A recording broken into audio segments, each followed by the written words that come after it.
What is up, everyone, and welcome back to the Modern Founders Podcast. Today, we have a super special episode for you. It's another solo episode with me, and as you might be able to tell, I got a brand new camera. And my camera's shaking really bad because my leg is hitting the desk, and it's shaking. But now, let me know, drop in the comments, do you like the new camera setup? It looks pretty clean, no? Like, this image quality is crisp.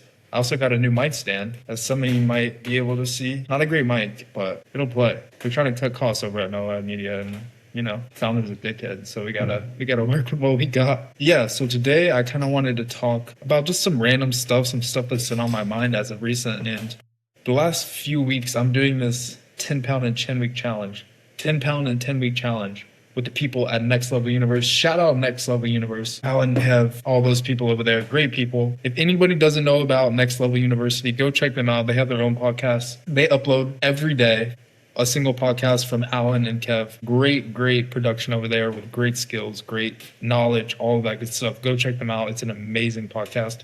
I listen to it every day. I can't lie. I listen to it every day. Alan is my business coach. He's taught me a lot of different stuff about business, and he will teach you a lot of stuff too. So that's one suggestion I could give to you right off the bat. It's go check out Next Level Universe. But back to my story. We are doing a 10-pound and 10-week challenge right now, right? And I was losing weight really fast in the beginning. Now I'm like not losing weight at all. And I just got back into the gym. Before I got into the gym, I was just running a lot. Where I'm at in Orlando, you might think I sound crazy, but there is a ton of hills here. And I'm not sure why, but there is. And I was running the hills for the longest time, for like a month probably. And I was dropping weight like crazy. And I wonder why, because I was running just a ton on the hills. And it's super hard work, but you're not really putting on any muscle. And now that I'm saying all this stuff out loud, everyone's probably like, what the hell does this have to do with business? And this is my main point, is that I think, as a young entrepreneur, as an early stage founder, I think a lot of business stuff starts in the gym.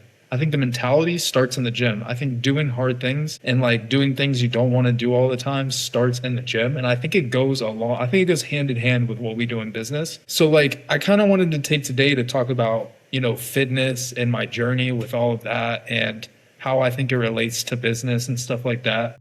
Let me know what y'all think about this topic. I think it's super interesting. As y'all know, I think every topic in business is super interesting. So, this is just one of the things I'm interested in right now.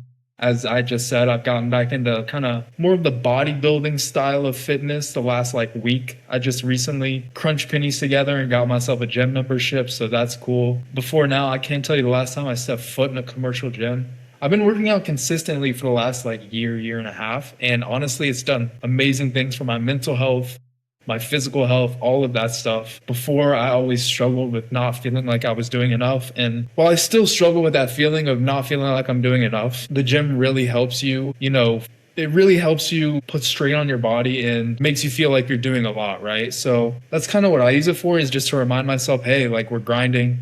We're doing all this, we're going to the gym, we're getting fit, and we're making shit happen. And that's really what it comes down to in business, is just keeping the ball rolling and making it feel like shit, like making shit happen. You know what I'm saying? So at the end of the day, that's kind of what fitness does for me. Let me know what fitness does for y'all. If y'all are into fitness and if y'all are business owners in fitness, I think there's it's hard for me to think that a lot of these business owners and early stage entrepreneurs out here aren't going to the gym and, getting fit and taking their health seriously, because at the end of the day, business is a long game. As in, if you wanted to get rich quick, business probably isn't your best bet. There is people that get rich quick in business, but they're probably doing something sketchy or something that isn't super business oriented. As in, they're probably just selling something that they don't want to scale it over the long term. Whereas for me, business is really about long-term success, because right now I'm not going to see a lot of success, but in 10, 20, 30, 40 years, that's when we start compounding a lot over time and we start actually seeing the success. So that's why I'm so adamant about health and all of this. And while I've never been one to be oh, I want to live till I'm 100, as I get older, I just turned 24. So my frontal lobe is starting to develop. I'm starting to want to live longer. And that's an interesting topic too, because when I was younger, I don't know, maybe this is just me. Let me know if y'all feel the same way in the comments. I struggled with the idea of understanding that my life, I was going to live till, 80 years old. I didn't think my life would go beyond 21, 22. That's all I really saw for myself, is in end of college. And then are you still alive? I didn't even comprehend that. And I think that's just interesting. kind of rambling a little bit on this podcast, but let me know what y'all think about that, because I mean, business at the end of the day, if you're trying to start a business, you're really trying to scale it over the long term. You're not trying to do it in just the right now, because that's not how business works. Like I said, you can scale business quick and you can get rich quick through business, but you're not going to have something sustainable over the long term then, you know what I mean? So just an interesting thought. So let's talk about a little fitness, huh? Let's talk about a little fitness. I always, you know me, I like my AI tools. I always throw in a little bit of an AI prompt before I jump on the solo pods. Today was, let me read you exactly what the prompt was in my Claude bot today. My prompt was, I need some interesting topics to talk about on my solo podcast today about business/fitness that are related to early stage entrepreneurship. Do you have any thoughts or ideas? ? Now, let me know what y'all think about my prompting skills. I think I could get better, but there's this whole thing about over prompting and all of this. Let me know how y'all prompt AI, because that's an interesting topic too. Let me know what y'all think about prompting AIs. Let me tell you what it came up with. Yeah, it talked about, I haven't even read, this is my first time reading it. So it talks about discipline and habits. The gym doesn't care about your excuses, and neither do your clients. How showing up when you don't feel like it in fitness translates directly to your founder consistency. Wow. Now that's an interesting topic. Your clients, in fact, don't care about your excuses. And if they do, they're probably lying to you. And they're probably, they're only going to put up with it for so long, right?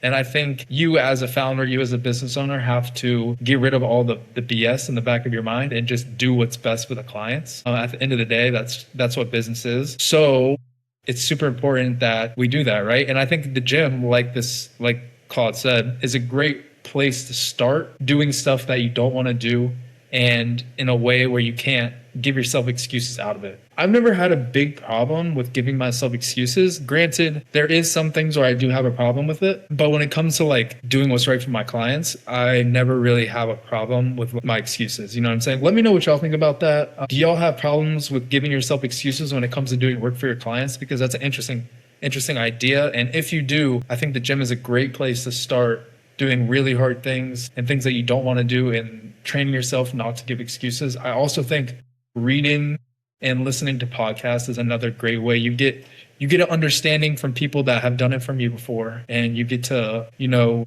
get an understanding of what people have done before you, how they went about their business, all of this. And I think that's super important when you're going into business, because at the end of the day, we're not reinventing the wheel, right? There's probably some select few people out there that are reinventing the wheel, but you're probably not listening to this podcast. And if you are, shout out to you. Let me know what your ideas that you're reinventing the wheel with. I would love to hear. Other than that, though, let me know what your business is just in general. I would also love to hear. I'm super fascinated with business. I heard this Alex Hormozi quote the other day. Well, I was just watching an Alex Hormozi video, and he talked about how he's almost more infatuated with business than he is his own business. As in, he's just learning about all the different types of business and all the different businesses that were before him and all of this stuff, whether it be Steve Jobs, Rockefeller, Michael Dell, all these different people, or even, I don't know, James Dyson, all these different people that have came before him that were very successful in what they did and in their business. And there's probably a bunch of other people. So I think that's interesting, because we think of Alex Hormozi as this business guru and this guy that just gets it and is always locked in on his business. But he came out and said that he's actually more interested in business, the idea, than his actual business that he runs.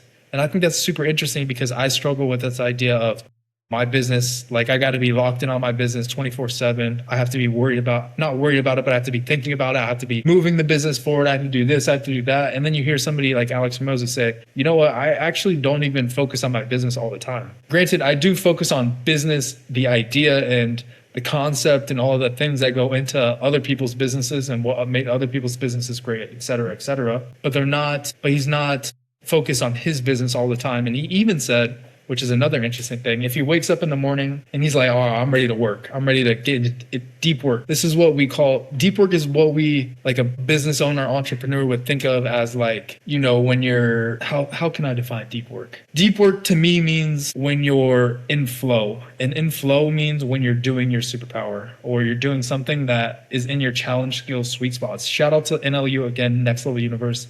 That is an NLU concept. Challenge skills sweet spot. Challenge skills sweet spot means, okay, it's pretty challenging, but you're pretty good at it too. So while you're getting challenged and it's difficult to do, you understand the concept well enough to make it happen. And that's when you get into flow, when you have a little bit of tension there, when you're not understanding it fully, but you're able to figure it out as you go. And that's when you get into flow. And I think that is deep work, is the ability to get into flow when you're able to do your superpower, when whatever that may be. Again, for me, it's maybe like this podcast. This is something that I would consider somewhat deep work. It's not easy to do. It's not easy to come on here and just rattle off stuff for 25 minutes. But like, it's the build up over time of all the stuff that I've been doing that I can get on here and just kind of, spout off for a little bit. And I love that I'm able to do that. Shout out everybody that's watching. Again, it means a lot to me that you're watching. Shout out everybody here. I appreciate you. Let me know in the comments what you think a good topic next would be to talk about in a solo podcast. And let me know if you like the solo podcast over the guest episodes. Let me know if you like me or you like the guests. Who do you want to hear from more? You want to hear from other guests? Or you want to hear from me? I feel like you probably want to hear from other guests, but at the same time, we got to work with what we got. You know what I mean? So yeah, back to kind of the point of the podcast. And that is the relation between fitness and business. And you know what? Let's just jump into what the second thing that Claude said is. All right. This is the second thing Claude said. Why your training split should look like your work week. Progressive overload, deload weeks, and avoiding founder burnout by treating reset as a strategy, not a weakness. That's super interesting. Let me know y'all's relationship to this. Not giving it 150%, not absolutely kicking ass every week. Kind of, because what this means to me is that it's saying, every week shouldn't look like you're killing yourself in business and you're going 150 miles an hour. You're moving at the speed of light. Now, granted, there's a lot of people out there that say that, but does that work for everybody is the question. Let me know what y'all think about that. I think for me, I get caught up in trying to move 150 miles an hour all of the time. And it's not easy. And I think I kind of fall into that. Okay, I'm deloading this week. I'm avoiding the burnout this week. I'm just trying to put one foot in front of the other this week. And then there's some weeks where I can do deep work all week and I can get into flow super easy. Which is better? I'm not sure. I think a lot of what we're doing as early stage entrepreneurs is just trial and error. And I'm grateful that y'all are along the ride for this trial and error and y'all are experimenting as well. I think it's super interesting, the point that we're in right now when it comes to trial and error. I think it's important. And as I've talked to more entrepreneurs on this podcast, trial and error keeps coming up and coming up and coming up as one of the most important pieces of founder advice. You have to be willing to go out there and try random things and see if they work. And if they don't work, readjust and come back to the drawing board and all of that. So yeah, I think that definitely is interesting. Moving on to something else. Also, let me ask you a question out here. I've been having this idea, and I think there's an opportunity in business that could be interesting. Obviously, I'm in the media space. I have to kind of keep up with what's going on outside on social, all of this different stuff. I've been seeing a lot about streaming and all of this stuff, and I think streaming is interesting. Obviously, streaming started with video games pretty much only. Now it's turned into these IRL streams, and people really, really like the IRL stream. I'm curious what y'all's thoughts are about an IRL stream, but business, as in you're streaming pretty much all day what you do at your work. So like for me, it would just look like at my, like this kind of setup, and I'd be showing my screens. I'd be showing everything that I'm doing, and I'd be streaming that the whole time. Let me know what y'all think about that idea. If that's an interesting idea for a business owner to do, or if it's not. Because for me, that seems like kind of interesting and something that I could be interested to see. Yeah, let me know what y'all think about that. That could be cool. So this is something else that Claude said. Comparing yourself to someone 5 years into fitness, this is also what Claude said. Comparing yourself to someone 5 years into their fitness journey or business journey, and why that's the wrong benchmark. Who else struggles with comparing themselves up? Now, I've heard that comparing yourself up could be good in some instances, but it also could be bad in others. I want to know what y'all's relation with that is. For me, I'm always comparing myself up. I'm comparing myself to the person that, is my mentor, is the person I look up to, is the person that's been doing it for a while. I'm always like, man, how do I get there? I want to be there. I want to be there. And I've noticed for me, it kind of hurts and helps, as in I can work really hard, really quick, and then get burnt out. But at the same time, I noticed that I noticed that I've done that in the past and I'm trying to take things slow. Not slow, but like at a medium, healthy pace. And, some people I see go really hard, really quick and then burn out. And then some people just move really slow and then never grow. Let me know what y'all's relationship with that is. I'd be really curious to know. I think for me, like I said, it's a nice medium where I feel like it's a marathon, not a sprint, right?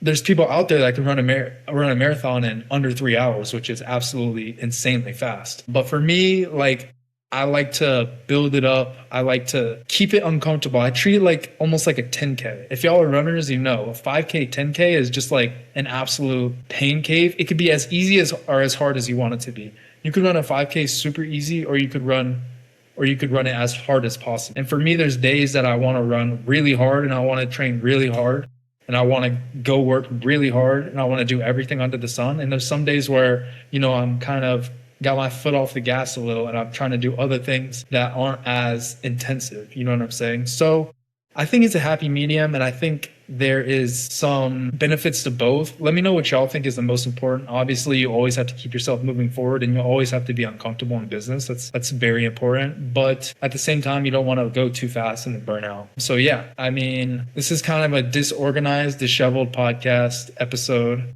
Let me know what y'all think about, I keep telling y'all, let me know what you think about the solo episodes. I think they're super interesting to do. I like coming on here and yapping. Let me know what you think about the new camera setup. It's pretty clean, no? It looks pretty good.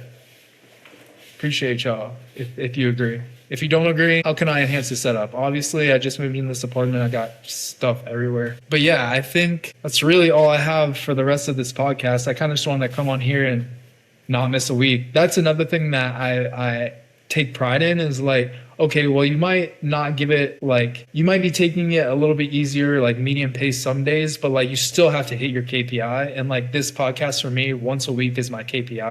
I have to get on here and figure it the fuck out and figure a way to get one episode out a week. Even if it's coming on here and rambling for 25 minutes, like I said, and like I'm doing right now, it's still something that I want to do and I have to do for me to feel like I'm being useful and being productive and all this different stuff. So let me know what you think about this episode. I appreciate everybody for popping into this quick solo episode about fitness, about business, about all these different things. And yeah, I'll see you next week. Appreciate it.